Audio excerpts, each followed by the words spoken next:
In the instance of Asterisk, this technology is running on more than 1 million servers around the world as we speak. You could ask said proprietary vendor, how many systems do you have installed and running today? Furthermore, there's nearly 10,000 of those nerds that you refer to. How many developers service your company's underlying software, and with what frequency? And third, if you're going to levy the accusation that open source solutions such as Asterisk can't be respected, you should maybe go speak to any one of the ITSPs, even just in North America, making a handsome living, deploying services for customers using open source communications platforms such as Kamailio or OpenSur, Asterisk, FreeSwitch. There's lots of them in the market, and those softwares are running as core pieces of infrastructure for service providers, switching many millions of minutes a month for customers around the world.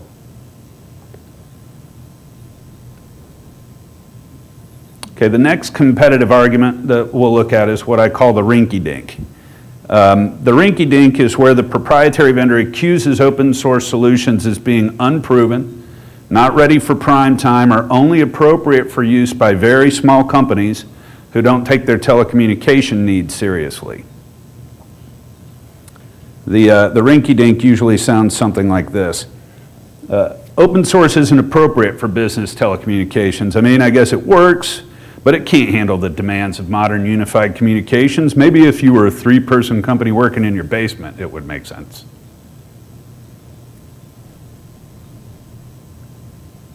In response to the rinky-dink, let's consider the capabilities of Asterisk as a technology and the ecosystem that supports it.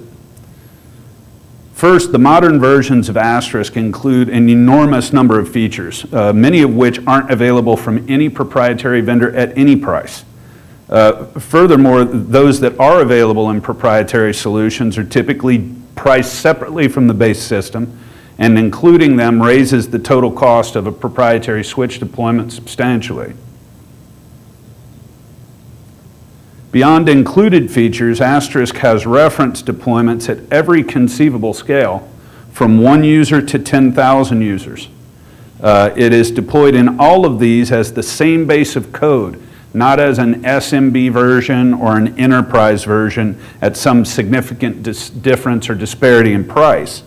I challenge any proprietary solution to demonstrate that kind of diversity of use.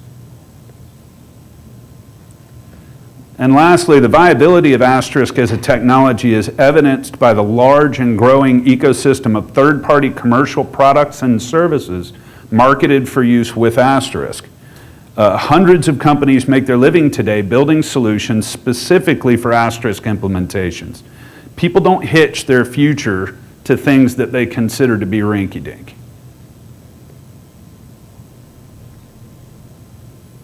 All right, so moving on to the question mark.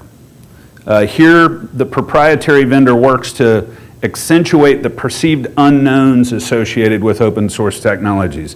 This is the same tactic that Microsoft and others used in the early days of Linux's rise in the enterprise, as an example. And the question mark typically sounds something like this. If you choose an open source solution, how do you know where the technology is headed? How do you know anyone will want to continue developing that software in the future? Will the technology still be supported in the industry 5 years from now? Blah, blah, blah, blah, blah.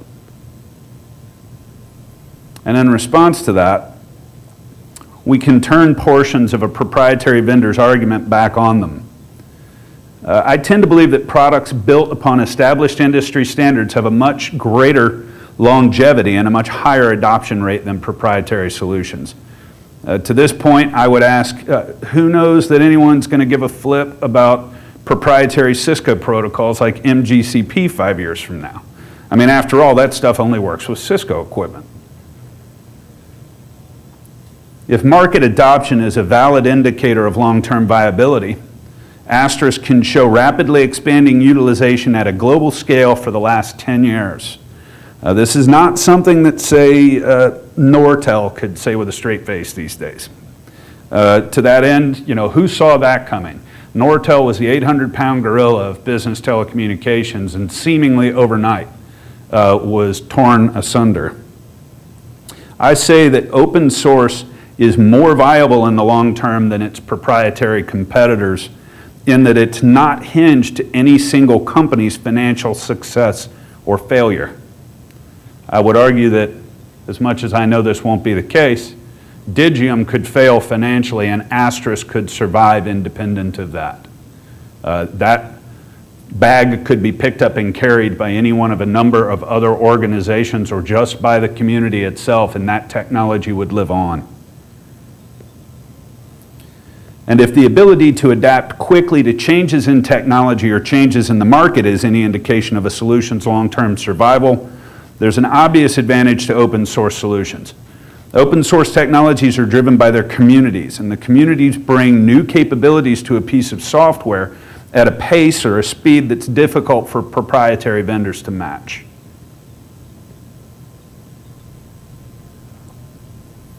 And the last FUD defense that we're going to look at today is the castaway. The castaway is an attempt on the part of a proprietary vendor to manifest abandonment issues in the customer's mind. Here the vendor makes the argument that there's no reliable support options for open source technology short of hiring full-time resources. The castaway typically goes something like this. Do you really want to have to hire a expert to maintain your phone system? If you don't, how do you know you'll have access to the support that you need in the future? And of all the tactics that we've discussed here today or that I've encountered over the years, I find this one to be the most ridiculous. Common sense dictates that a technology growing in popularity and furthered by the efforts of nearly 100,000 people around the world is going to be supportable. Despite how obvious this seems, I still hear this regularly. Digium, the primary sponsor of the Asterisk project, offers commercial support for the open source branches of Asterisk under an annual server subscription model. On top of that, there are thousands of companies globally that supply support for Asterisk and Asterisk-based solutions. Add to that the fact that Asterisk systems can typically be managed or administrated remotely equally as well as they can be managed in person. The options for support expand dramatically to include providers that may not be in your city or even your state, your time zone, or your country for that matter. And if you're intimidated by an open source platform from a support perspective, you always have the option to purchase a commercial product powered by Asterisk, such as Digium's Switchbox family of prefabricated VoIP appliances. These come with the same level of support that you would expect from any proprietary vendor, and are packaged and documented in the same fashion as any of those proprietary products, but typically at a much lower price point.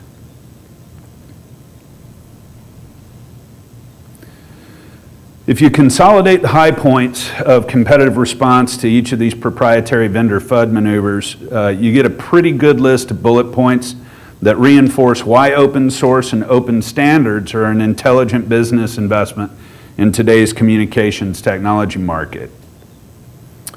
First, open source solutions provide an attractive level of interoperability because of the fact that they're built to comply with established industry standards and protocols. This allows users to mix and match hardware within their own solution designs. It opens up the door to interoperate their telecommunications platform with outside platforms, Salesforce.com, Sugar CRM, lots of flexibility available just by the nature of an open source communications platform. Also, open source is inherently flexible and extensible because the underlying source code can be modified. This allows users the ability to extend the platform's capabilities, adapt it to accommodate specific environmental or technical requirements, and that type of flexibility or extensibility is not available in proprietary solutions. And as I've pointed out in multiple places in this presentation, open source solutions like Asterisk make their entire functionality available on a free-to-use basis, where proprietary vendors typically charge incrementally for features in their products. Again, the advantage goes to open source. And lastly, the ecosystem around open source technologies such as Asterisk make a wide variety of commercial support and customization offerings available for the technology that provides users with insurance of sorts that their investment in open source can be protected and supported into the future.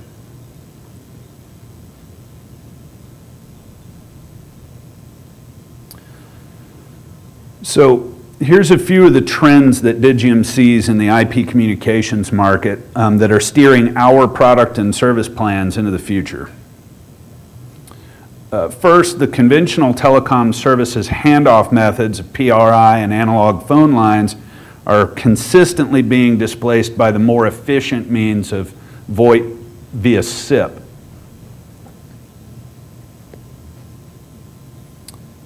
Businesses are going to expect more from their communications infrastructure and beginning to deploy advanced services such as video, text messaging, desktop sharing, and those types of things within their corporate networks.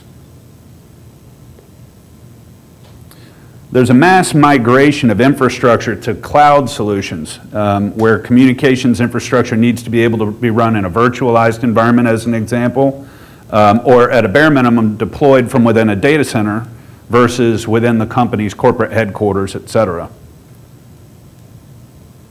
And the unfortunate natural and unnatural disasters of the last decade have caused businesses to be very keenly aware of business continuity and reliability concerns in their communications infrastructure. So those things need to have every feasible means of fault tolerance and failover available to them to keep services alive even under the worst of circumstances.